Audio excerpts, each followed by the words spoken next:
first thing is, as I looked at the exam, I saw that really Judaism is looked at as a historic tradition, right? I mean, Abraham and Isaac and Jacob and Joseph is the answer, D, to that one question. I could answer all of them. I felt really good. So here we have this tradition that is often looked in history, because Judaism brought history to the world. I mean, really, the 5 books of Moses brought a couple of things to the world. It brought a God in history, a personal God, and a God who speaks and connects to humans. That's really what the Torah and what at that point the Israelite people brought to the world. That we could somehow talk to God and God speaks to us in a variety of ways. In the Torah, directly speaking, and then later on through sacrifice and then prayer. So that is what we brought to the world. And yet, Judaism is remarkable in many ways. One is that all the other peoples of the world that lived during the Israelite time are gone, but we aren't. We're still here. It's pretty amazing if you think about it. The Israelite people so long ago in ancient times has transformed and reformed over and over and over again until we are still here today, called the Jewish people. You have to understand that Jewish is from the tribe of Judah. And the tribe of Judah was one of 12 tribes in the Torah. But as the history went on, there were only 2 tribes that remained, the tribes of Israel and the tribes of Judah. Israel became our nation-state definition, that's why the modern state of Israel, but the people became Jewish, Judah, from the tribe of Judah. And so we have this unbelievable reality that we are here today connected through a straight line to the ancient people that you read about in the book of Genesis, Exodus, Leviticus, Numbers, and Deuteronomy. Our God is not just a particular God, it is the universal God. That's why the book of Genesis begins with the creation of the world. We are a people that believe we are part of a larger whole. Globalization is not a new concept in Judaism. It's from the very beginning. We are part of all people. We connect to all people. We have a particular lens that we want to keep unique, but we are part of a whole. God didn't just create the world for us. God created the world for all people, all traditions. We are but one of them. So we understand why history, but we are also a religion. And there are 3 parts to that religion. There is God, our relationship to God, our understanding that we can fight God, we can argue with God, we can wrestle with God. That's why the patriarch Jacob wrestled with God and became Israel, became who we are as a people. Faith, unwavering, a leap of faith, is not a Jewish concept. Not a Jewish concept. You do in order to believe. We understand that a death of a loved one or a tragedy might question your belief in God, and that's okay in Judaism. We continue to do the rituals that are important, but questioning God's existence and wrestling with God and what kind of God we believe in is all very Jewish. So God is one of the main sections. The second is Torah, the word. The idea that sacred text is a part of who we are. We have always been a literate people. That has been the amazing, fantastic blessing of the Jewish people. It's been used against us in many ways because we were literate in every time period, where education was central. So that literacy, the ability to read and write, has gotten us far in the world. And like I said, it has allowed us to be 9% of Nobel Peace Prize winners are Jewish, and we are but 0.1 to 0.02% in the world. That's, if you look in economics or in medicine, we move up to 20, sometimes 40% of Nobel Peace Prize winners. It doesn't connect to our population. So the idea of literacy and books are so important in Judaism, so important. Okay, so God, Torah. The last one is the people, Israel. We have a responsibility to our community. It is as important as God and Torah. The people, Israel. We are connected to our community. That's why when I said Monday, I love the Jewish people. As frustrating as it can be to be a part of it and be employed by them, I love them. Because I have a responsibility to the people. Whether they live here, whether they live in Morocco, whether they live in Berlin, whether they live in Israel. There is a connection that binds all of us together. We have a responsibility to take care of each other, and it's very important to us. So I just wanted to kind of get those religious concepts out there.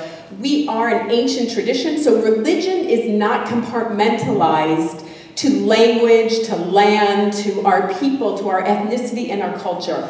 In Christianity, because it is a more modern tradition set in a Western mentality, there's a compartmentalization of sorts.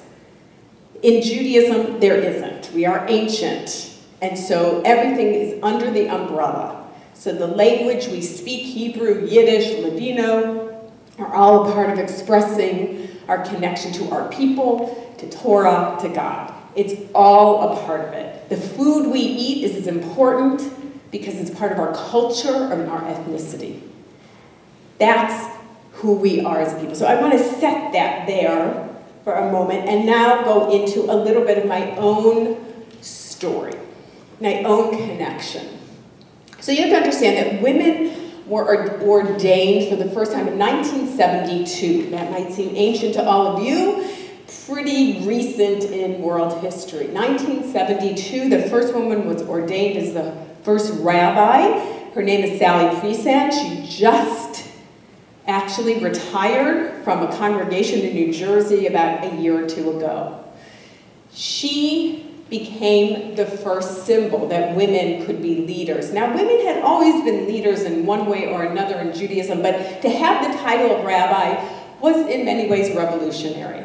And so what you also have to understand is that in the first 10 years, from 1972 to 1982, there were only 1 or 2 women in each class, in each rabbinic class, which is not so large either. They're usually 30, 40 people in the Reform movement. So there were about 1 or 2. Not all of them went into congregational life or even stayed in the rabbinate. So there was even a smaller pool of women going and becoming leaders. In 1982, when I started rabbinical school, it was the second transformation. Our class was the first 40% women in our class. It went from 1 or 2 to 40% in a year. And everybody was kind of, and I didn't realize that I was sitting in a moment of history until much later when I looked at all the names because I was doing a project for the seminary. I was like, oh, that's what was going on. And that's what's really important. Sometimes you are a part of history you don't even know you're a part of. You feel something's up, but you don't know it until much later when you're looking back. So I didn't realize that we were the first 40%. I didn't understand that. And what was happening is there was this conflict and dilemma. We, as a female rabbis, wanted to have a place of our own. We wanted to talk about what it meant to be a woman in the rabbinate. We wanted to talk about what people said to us that was uncomfortable. We wanted to come together as sisters. The seminary was very upset by that. They said, you don't get to have your own place. You're a rabbi. And a rabbi means you're a part of the whole community. We don't want subsets in this seminary. And it became this real fight between women needing a place of our own and the seminary saying, we gave you the title rabbi, which is a little patronizing. I'm putting it that way because I want that to feel that way. we gave you this title, you own it like we want. But what we as women realized was that the rabbinate that they were giving us was a male perspective of the rabbinate. It assumed so many things. It assumed that you define success in the same way. It assumed that you had, and I'm going to be really clear, a wife to take care of everything. Now it's interesting, in Judaism, the wife of the rabbi has a title as well. She doesn't get paid. It's called a Rebbetzin. I don't know any other. How do you spell that? R-E-B-E-T-Z-I-N. I mean, I don't think anyone else has a title like that, but the Rebbetzin became a leader just by her direct connection to her husband. There were many Rebbetzins who were incredibly profound and brilliant women, but whether or not you were brilliant or not, you had the title and you got honor. That is kind of how that all happened. So the idea of what it meant to be a female rabbi was uncharted territory. In Cincinnati, where one of the seminaries are, they didn't even have a women's bathroom. They didn't have a women's bathroom. And so they made a women's bathroom in the library on the top floor, which was about 4 flights up. Well, that was very convenient. Huh? That was very convenient. Wasn't it nice? Yeah. It was so nice. But those are the kinds of things that were just realities for us, and that was very important. So now let's fast forward 26 years that I've been in the rabbinate, since 1982.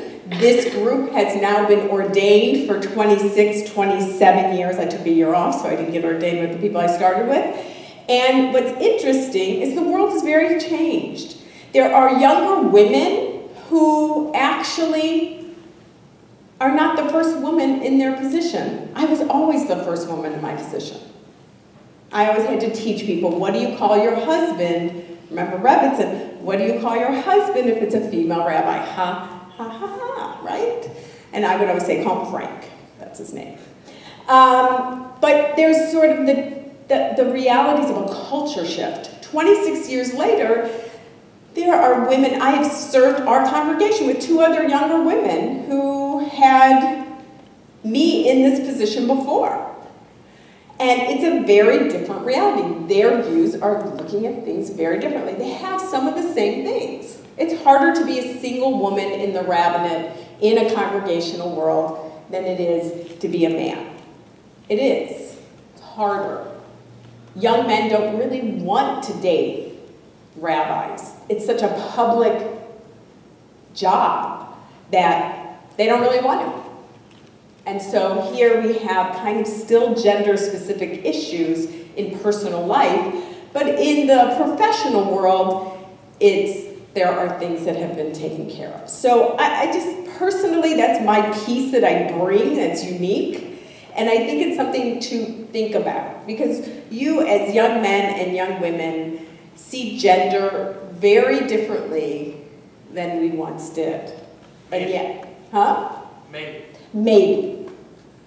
I don't mean to interrupt, but I am. I love you interrupting. It's very interesting that although these guys are 21st century people, they still carry with them a lot of the thousands of years of baggage. The other day when they were doing brief skits on issues of oppression, a bigger number chose gender roles, peer pressure, enslavement of women, enslavement, all that kind of thing. It's true in the world. Than usual. Yeah. And they weren't just talking about those awful sexist people over there. Yeah. They were talking about our own lives. Yeah. And there's very definitely some conflicts in our school, in this grade, between genders. It's really interesting. I have a feeling maybe their kids will figure it out.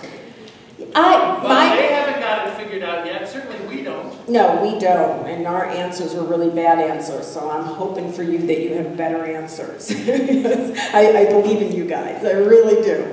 But I think that you're talking about it, and that's a part of it. Like, we would never have done a skit talking about it, because if we talked about it, we would have looked at, people would have said, that's not true. Like, you guys are talking about it, that's the only antidote to racism and sexism and all the isms and anti-Semitism and all the isms of the world, because you need to talk about them. I believe in that, and that helps counteract what the culture, because you turn on the television, okay, you guys don't have televisions anymore, turn on your computer and you get messages every day about men and women, about people of different racial backgrounds, of different religious backgrounds. You get it every day. And we need to talk about that, because that's out of our control, and it's what sells. That's all people care about, is the bottom line. So it's an interesting kind of piece. So maybe you need to know where I kind of am coming from a bit. I mean, my answer is we need a two-state solution, and Israel is in the power play, needs to bend over backwards and to be totally political. Netanyahu doesn't seem to be the person willing to do that. That's the answer. However, it's a much more complicated question. And I just want to let you know kind of where I come from as far as Israel is concerned. So my first trip to Israel when I was 17 years old.